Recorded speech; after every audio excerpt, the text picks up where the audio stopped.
Polly Solo-Miller Demarest was the perfect flower of the Solo-Miller family.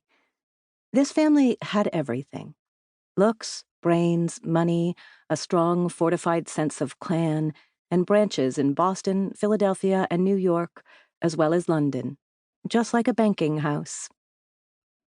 The patriarch of the New York gang was Henry Solo-Miller, husband of the former Constantia Hendricks, nicknamed Wendy. Both were of old Jewish families, the sort that are more identifiably old American than Jewish. Solo-Millers and Hendrickses had come from Holland via Spain before the American Revolution, which they had either taken part in or helped to raise money for.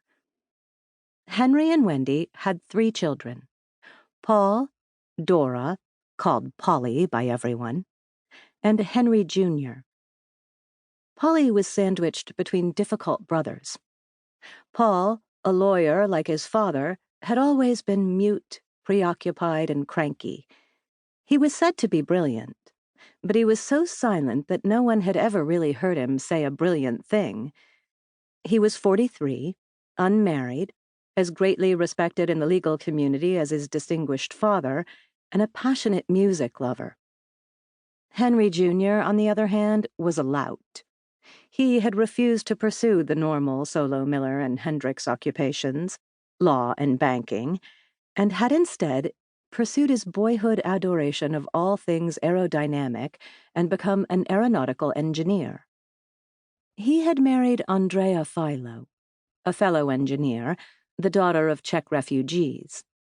She and Henry Jr. behaved more like brother and sister than like a married couple. They wore each other's clothes, did not plan to have children, played with their dog, and dedicated themselves to kite flying. Henry Jr.'s large, smelly tick hound, Kirby, was their child substitute. And like his master, he had resisted proper training. It was Polly who had made grandparents of her parents. She was married to a big, handsome lawyer named Henry Demarest, and had produced 2 nice, sturdy children: Pete, 9, and Dee Dee, whose real name was Claire, 7.5. These children were doted on by their grandparents, who never displayed to them the eccentricities they had displayed to their own children. Henry Sr. dwelt in what Polly called the realm of the higher mind. This meant that often he was not fully present. He was a rather silent man, who was set in his ways the way Rembrandts are hung on a wall, with great care, correctness, and dignity. But he was funny about food and believed that everything, from vegetables to standing ribs of beef, should be washed with soap and water before cooking, and that all eggs were to be scrubbed before being boiled. For a prank, Polly, as a teenager, had once put a chicken into the washing machine. As a result of these crotchets, Henry Sr. was lied to constantly. He ate happily anything that was put before him as long as someone first assured him that everything had been grown in certifiably organic soil and washed in soap and water. The pollution of the atmosphere was one of his most beloved subjects.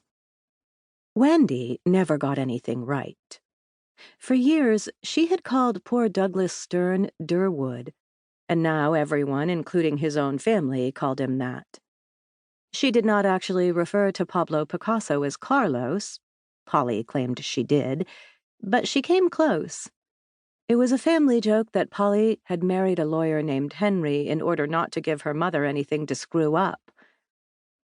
In general, the Solo-Millers preferred the company of their fellow Solo-Millers to that of other mortals, and they gathered frequently.